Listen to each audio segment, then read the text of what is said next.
आप सभी लोगों का केशवा हेयर केयर में बहुत बहुत स्वागत है। आज हम एक बहुत ही इंपॉर्टेंट टॉपिक पर बात करने जा रहे हैं, वो है ऑयलिंग करना। ऑयलिंग करना कितना ज़्यादा ज़रूरी है ये मैं आज आपको बताने जा रहा हूँ। उससे पहले मैं आपको एक एग्जांपल बताना चाहता हूँ। केशवा हेयर केयर में हमारे पास ऑन एन एवरेज हर हफ्ते कम से कम 5 से 6 ऐसे लड़के आते हैं जिनकी उम्र 16 साल से लेकर 24 साल के बीच में होती है।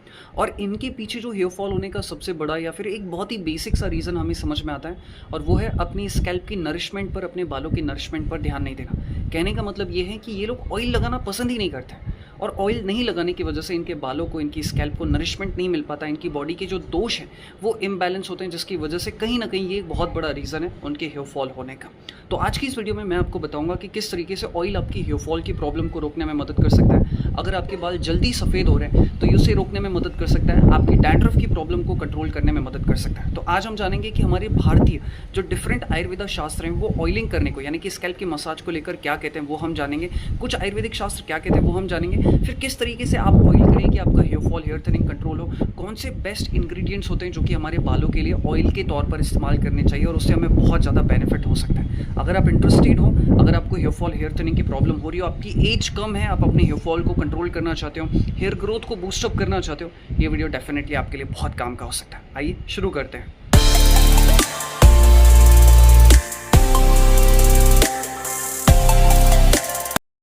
सबसे पहले जो हम आयुर्वेदिक बुक को कंसीडर करें, जो कि आयुर्वेदा में बहुत ही बड़ी बुक मानी जाती है, जितने भी आयुर्वेदाचार्य होते हैं उन सभी लोगों को इस बारे में पता होता है, और वो है चरक संहिता। चरक संहिता एक ऐसी पुस्तक है जो कि आचार्य चरक ने लिखी थी, और वो बहुत बड़े आयुर्वेदाचार्य थे। ठीक है, वो क्या कहते हैं ऑयल को लेकर या मसाज करने को लेकर, वो मैं आपको बताता हूँ। उनके 3 पॉइंट्स है जो मैं आप लोगों को बताना चाहता हूँ। सबसे पहला पॉइंट वो ये कहते हैं कि अगर आप डेली बेसिस पर ऑयल करते हैं या अपनी स्कैल्प पर मसाज करते हैं तो ये आपके बालों की जड़ों को, यानी कि जो हेयर फॉलिकल्स होते हैं, जो हमारे हेयर रूट्स होते हैं, ये उसे मजबूत करने का काम करता है। दूसरी चीज़ वो ये कहते हैं कि अगर आप ऑयल करते हैं तो ये हमारे बॉडी में जो दोष इम्बैलेंस होते हैं ये उन्हें भी बैलेंस करने का काम करता है। अब देखिए, जिन लोगों को दोषों के बारे में नहीं पता, मैं शॉर्ट में बता दूं कि हमारी बॉडी में 3 तरह के दोष होते हैं: वात दोष, पित्त दोष और कफ दोष।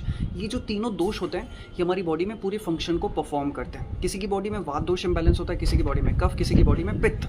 तो जिसकी बॉडी में जो दोष इम्बैलेंस होता है उसकी वजह से उन्हें वो रिलेटेड जो है प्रॉब्लम होती है। तो जब आप अपनी स्कैल्प पर मसाज करते हैं तो ये हमारी बॉडी के दोषों को भी बैलेंस करने में बहुत ज़्यादा मदद करता है। और इसी के साथ ही साथ अगर आप डेली बेसिस पर ऑयल करते हैं तो ये स्ट्रेस लेवल को भी कम करता है, जो कि एक बहुत बड़ा रीज़न है डीएचटी बढ़ाने का या फिर हेयर फॉल होने का।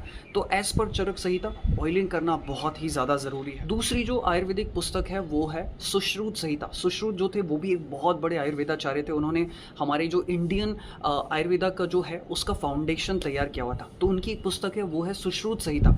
वो ये कहती है कि अगर आप सही तरीके के हर्बल इंग्रेडिएंट्स का कॉम्बिनेशन तैयार करते हैं और उसको अपनी स्कैल्प पर लगाते हैं, जैसे कि अगर किसी की बॉडी में वात दोष इम्बैलेंस है, पित्त दोष इम्बैलेंस है, तो उस दोष के अकॉर्डिंग जो ज़रूरी हर्ब्स है अगर आप उनके कॉम्बिनेशन का ऑयल तैयार करते हैं तो ये आपकी हेयर फॉल को कंट्रोल करने में और हेयर थिनिंग को कंट्रोल करने में बहुत ज़्यादा मदद करता है। एग्जाम्पल के तौर पर मैं आपको बताता हूँ। लेट सपोज अगर मेरी बॉडी में मुझे हेयर फॉल हो रहा है और मुझे पित्त दोष की वजह से हेयर फॉल हो रहा है, आपको पता करना पड़ेगा सबसे पहले कि आपकी बॉडी में कौन सा दोष इम्बैलेंस है।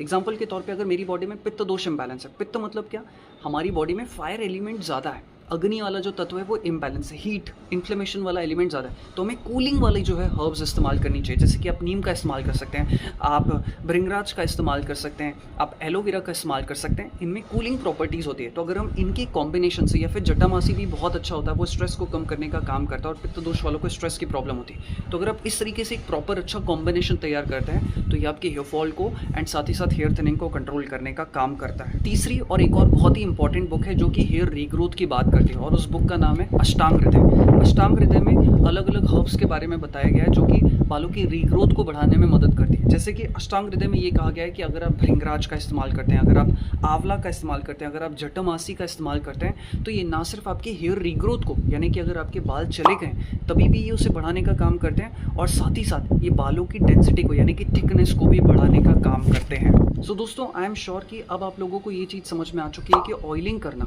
बालों की मसाज करना, ऑयल से मसाज करना बालों को अच्छा रखने के लिए कितना ज़्यादा ज़रूरी है। इट्स नॉट जस्ट अबाउट कि हमें हेयर फॉल रोकना है, इट्स ऑल्सो अबाउट कि लंबे समय तक, जब तक हम बूढ़े नहीं हो रहे हैं तब तक हमारे बाल अच्छे होने चाहिए। अब आजकल अगर आप मार्केट में देखेंगे तो बहुत सारी कंपनियां कह रही है इसमें हमने एलमंड डाला है, इसमें हमने आंवला डाला है, ये सारी कंपनियां कितना झूठ कहती है, ये चीज़ आपको पता होनी चाहिए कि वो कितना सही कह रहे हैं और कितना गलत कह रहे हैं। ऑयल अगर आप देखेंगे उसमें आंवला का परसेंटेज देखेंगे, आलमंड का परसेंटेज देखेंगे तो मुश्किल से 0.5%, 1%, 2% ही होता है। ऐसे में आपको सावधान होना चाहिए, बिकॉज ये कंपनियां फ्रेग्रेंस का इस्तेमाल करती हैं, मिनरल्स ऑयल का इस्तेमाल करती है, कुछ कुछ कंपनियां सल्फेट का भी इस्तेमाल करती हैं, तरह तरह के फ्रेग्रेंस का इस्तेमाल करती हैं ताकि उससे अच्छी खुशबू है, बट अल्टीमेटली इससे आपको हेयर फॉल हो सकता है। तो सबसे पहले आप कैसे सिलेक्ट कर सकते हैं कि आपकी बॉडी के लिए, आपके बालों के लिए कौन सा ऑयल अच्छा है, कौन सी हर्ब्स वाला जो ऑयल है वो अच्छा है, मैं आपको बताता हूँ। सबसे पहले आपको पता होना चाहिए कि आपकी बॉडी में कौन सा दोष इम्बैलेंस है। किसी की बॉडी में वात दोष इम्बैलेंस होता है, किसी की बॉडी में कफ दोष इम्बैलेंस होता है, किसी की बॉडी में जो है पित्त दोष इम्बैलेंस होता है। तो अलग अलग दोषों के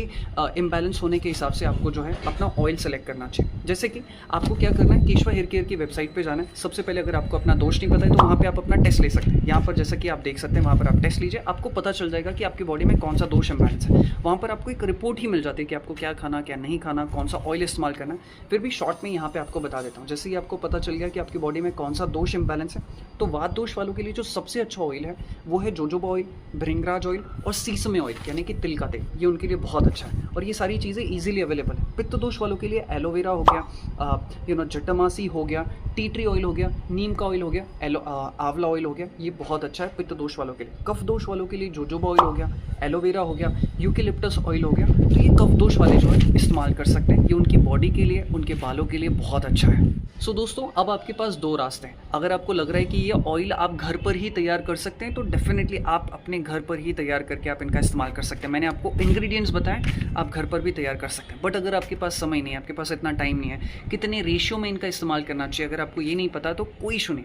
आप क्या कर सकते हैं, आपकी इन्हीं प्रॉब्लम्स को ध्यान में रखकर केशवा ने हेयर नरिशिंग ऑयल तैयार किया है। इसकी सबसे अच्छी बात यह है कि इसमें ऑल नेचुरल इंग्रेडिएंट्स हैं, कोई हार्मफुल इंग्रेडिएंट, कोई हार्मफुल मिनरल ऑयल, कोई सिलिकॉन का जो है इसमें इस्तेमाल नहीं किया गया। इसमें जोजोबा ऑयल है, इसमें भृंगराज है, इसमें जटामासी है, इसमें टी ट्री ऑयल है। तो चाहे आपकी जो भी प्रॉब्लम हो, आपको हेयर फॉल की प्रॉब्लम हो, थिनिंग की प्रॉब्लम हो, ऑयलिंग की प्रॉब्लम हो, स्कैल्प बहुत ज़्यादा ऑयली रहती है, स्कैल्प ड्राई रहती है, हर कोई इसका इस्तेमाल कर सकता है। और तीसरी इसकी सबसे अच्छी बात पता है क्या है, ये बहुत ही लाइट है। इसमें जो मेन कोर इंग्रेडिएंट का इस्तेमाल किया गया है वो है जोजोबा, जो कि सबसे लाइट ऑयल होता है और इसमें 40% जोजोबा है, 40%। तो आप समझ रहे हैं। और इसी के साथ ही साथ भृंगराज का पावर है। अगर आप लॉन्ग टाइम तक शुरुआत के 3-4 महीनों में ही आपको रिजल्ट दिखना शुरू हो जाएंगे, बट अगर आप हेयर रीग्रोथ भी करना चाहते हैं, अगर आप प्रॉपर योगा कर रहे हैं, डाइजेशन आपका अच्छा है, स्लीप आप अच्छी कर रहे हैं, है ना, तो कम से कम लॉन्ग टर्म में आप हेयर रीग्रोथ भी देख सकते हैं। तो आप चाहें तो इस ऑयल का भी इस्तेमाल कर सकते हैं। साथ ही साथ अब यहाँ पे ये सवाल उठता है कि कितनी बार ऑयल करना चाहिए, तो ये डिपेंड करता है। अगर आपकी स्कैल्प ऑयली है तो आप हफ्ते में 1 या 2 बार भी ऑयल कर सकते हो, एंड अगर आपकी स्कैल्प ड्राई है तो हफ्ते में आप 3-4 बार भी ऑयल इस्तेमाल कर सकते हो। बाकी जिनको नॉर्मल है, जिनकी स्कैल्प अच्छी है, नॉर्मल है, वो 2-3 बार भी इस्तेमाल करके काम चला सकते हैं। इसी के साथ ही साथ मैं यहाँ पर आपको ये भी रिकमेंड करूँगा कि आप अपनी स्कैल्प को वॉश करने के लिए केशवा का 360 हेयर शैम्पू का भी इस्तेमाल कर सकते हैं। ये भी ऑल नेचुरल है और ये आपकी स्कैल्प को जेंटली और नेचुरली वॉश करने में मदद करता है। बहुत सारे लोगों ने हमें ये तक बताया कि जहाँ अलग अलग शैम्पू इस्तेमाल करने से, केमिकल वाले शैम्पू इस्तेमाल करने से उन्हें बहुत सारा हेयर फॉल होता था, ये शैम्पू करने से ही उनका जो हेयर फॉल है वो बहुत हद तक कंट्रोल हो गया। उस शैम्पू में जहाँ बहुत सारे 15, 16, 20, 30, 40 हेयर फॉल होते थे, ये शैम्पू करने से उनका हेयर फॉल भी बहुत हद तक कंट्रोल हो गया। तो आप चाहें तो इस शैम्पू का भी इस्तेमाल कर सकते हैं। अगर आप इस ऑयल या शैम्पू को परचेज़ करना चाहें, घर पे बना सकते हैं तो अच्छी बात है। अगर आप परचेज़ करना चाहें तो नीचे डिस्क्रिप्शन बॉक्स में लिंक है, या फिर आप वेबसाइट भी चेक कर सकते हैं या कॉल करके भी ऑर्डर कर सकते हैं। चॉइस आपकी है। हमारा मेन उद्देश्य यहाँ पर आपको बेनिफिट्स के बारे में बताना था। इसी के साथ ही साथ इस वीडियो को हम समाप्त करते हैं। अगर आपकी कुछ क्वेरी हो हेयर फॉल से रिलेटेड, हेयर थिनिंग से रिलेटेड, तो फिर आप इस नंबर पर कॉन्टैक्ट कर सकते हैं। धन्यवाद, शुक्रिया।